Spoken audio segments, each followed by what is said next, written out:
히브리서 11장은 믿음의 사람들을 이야기합니다. 그들이 보여준 믿음의 증거들, 능력을 이야기합니다. 오늘의 말씀은 그 마지막으로서 믿음의 사람들이 그 삶을 살았던 것에 대한 마지막으로 정리하고 있습니다. 그들은 믿음으로 놀라운 삶을 살았습니다. 하나님의 은혜로 말미암아 위대한 생활을 하였던 사람들입니다. 오늘의 말씀에서 이제 내가 무슨 말을 더하리요 라며 말씀을 시작하고 있습니다. 32절에 내가 무슨 말을 더하리요 기드온, 바락, 삼손, 입다, 다윗, 사무엘과 선지자들의 일을 말하려면 내게 시간이 부족하리로다. 구약의 사사들 다윗과 사무엘과 선지자들의 믿음을 일일이 열거하면서 편지를 쓰기에는 이제 시간이 부족하다는 것입니다. 다시 말하면 믿음으로 말미암아 승리하였고 믿음으로 말미암아 능력이 나타나며 그 영광을 보여준 증인들이 너무나도 많다는 것입니다. 그리고 그들을 일일이 말하면서 너희에게 소개하는 것, 이미 너희도 알고 있기에 부질없는 일이라는 것이지요. 이렇게 선진들의 믿음을 강조하고 있는 것은 무엇 때문입니까? 단지 그들의 믿음을 칭찬하고 칭송하기 위함은 아닐 것입니다. 오늘 말씀을 통하여서 너희 역시 그들과 같은 믿음의 사람들이 될 수 있고 되어야 한다는 것을 말하고 있는 것입니다. 몇몇의 사람만이 이러한 믿음의 증인이 되는 것이 아니라 결국 우리 모두가 믿음의 증인이 되어야 하는 것을 말해주고 있는 것입니다. 그래서 오늘 말씀에 이름만 나열된 사람들의 면면을 보면서 우리 역시 믿음의 증인들이 되어야 함을 기억해야 합니다. 뿐만 아니라 말씀 속에 있는 사람들을 보면서 그들 역시도 저와 여러분과 같은 연약한 사람이었음을 또한 기억해야 합니다. 분명 그들은 믿음으로 놀라운 일들을 이룩하였습니다. 승리하였습니다. 그런데 우리는 이런 놀라운 믿음의 역사 속에서 그들 역시 저와 여러분처럼 우리처럼 연약한 사람들이었음을 기억해야 합니다. 오늘의 말씀 속에 기드온을 생각하시길 바랍니다. 기드온이 생활하였던 그 시절 미디안이라는 이웃 민족에 의해서 7년 동안 이스라엘이 고난받고 있었습니다. 농사를 지어서 추수하며 추수 때에 맞춰서 쳐들어와서 모든 것을 빼앗아 갔습니다. 얼마나 힘이 들고 어려웠던지 기드온은 포도즙을 짜는 큰 틀에 들어가서 그 속에서 타작을 하고 있습니다. 그때 하나님께서는 그에게 나타나시어 큰 용사라고 그를 부르십니다. 그를 통하여서 이스라엘을 구원하고자 합니다. 그러나 그는 그 부르심에 분명 두려워하였습니다. 그러하여 하나님을 시험하여 징조를 구합니다. 그럼에도 불구하고 하나님은 참고 징조를 보여주시고 그의 믿음을 복돋아 주십니다. 그리고 그는 결국 미디안의 악재 속에서 이스라엘을 구원해내는 사사가 됩니다. 단지 300명의 용사를 데리고 미디안의 대군과의 전투에서 승리하는 사람이 되는 것입니다. 믿음의 증인들 그 역시 알고 보면 우리와 같이 연약하고 우리처럼 처음에는 믿음이 없는 사람들입니다. 그러나 하나님께서 그들을 부르셨고 그들에게 믿음을 더하여 주시고 믿음의 능력이 나타나게 하여 주셨다는 것입니다. 그리고 동일하게 오늘 이 시간 저와 여러분을 이러한 믿음으로 부르고 계시다는 겁니다. 믿음이 아니고서는 저와 여러분이 하나님의 자녀가 될 수 없고 또 하나님을 믿는 믿음의 역사를 경험할 수 없다는 것입니다. 우리 역시 믿음의 사람들이 걸어가고 체험했던 그 놀라운 은혜의 길을 걸어가야 한다는 것입니다. 우리 역시 믿음으로 순종하며 믿음의 증거, 믿음의 능력이 나타나는 삶이 되어야 하는 것이지요.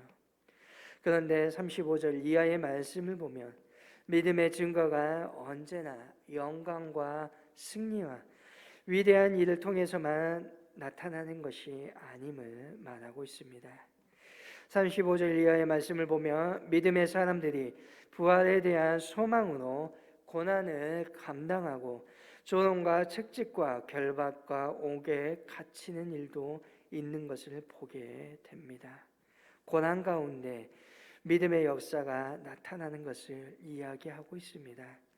37절에 보면 돌로 치는 것과 톱으로 켜는 것과 시험과 칼로 죽임을 당하고 양과 염소의 가죽을 입고 유리하여 궁핍과 환난과 학대를 받았으니라고 기록되어 있습니다.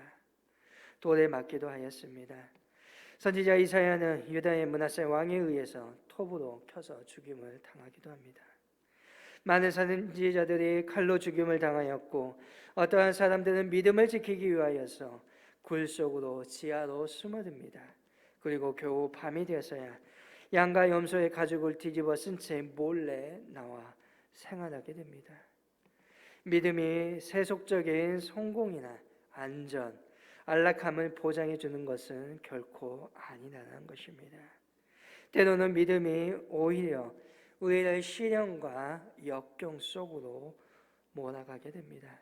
그럼에도 믿음의 사람들은 부활에 대한 소망으로 고난 속에서 믿음을 지켜 나갔다는 것입니다. 구차하게 변명하고 고난을 멸하려고 하지 않았습니다.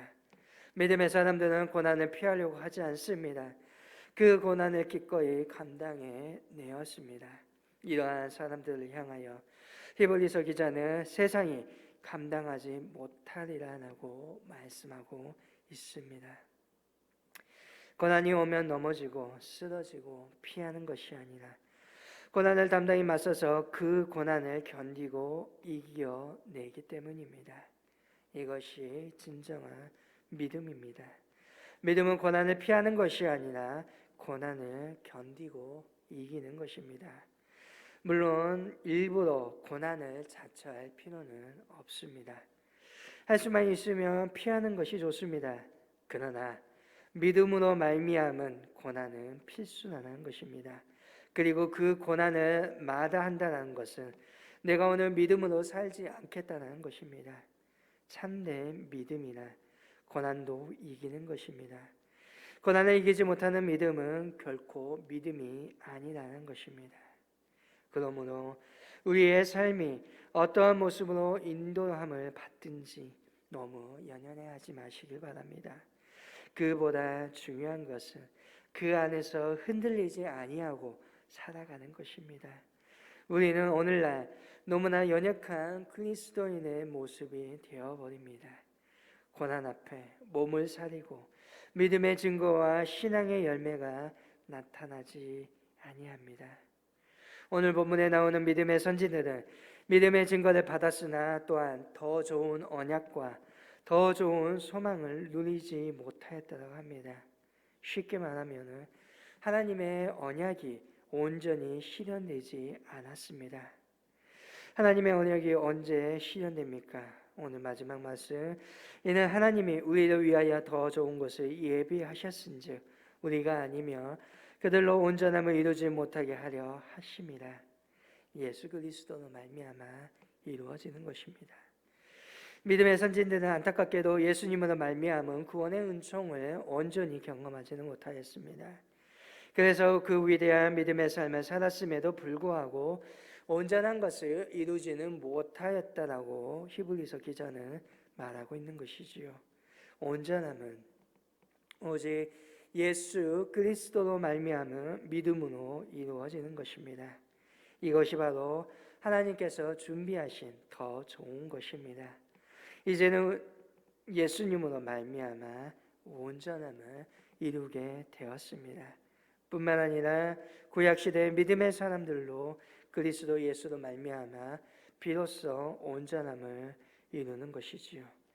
어찌 보면 오늘 이 시대를 살아가는 저와 여러분이 구약의 어떠한 위대한 믿음의 사람들보다 더 분명하고 더 확실한, 더 좋은 하나님의 약속을 받았음을 기억하시길 바랍니다. 오늘 저와 여러분이 예수 그리스도로 말미암아, 그를 믿음으로 말미암아 승리하는 삶을, 세상이 감당할 수 없는 믿음의 위대한 사람들이 될 수 있기를 바랍니다. 오늘 하루의 삶 속에서 예수님을 증거하며 위대한 증거들이 나타날 수 있기를 원합니다. 그 믿음으로 살아가는 저와 여러분이 될 수 있기를 주님의 이름으로 간절히 소망합니다.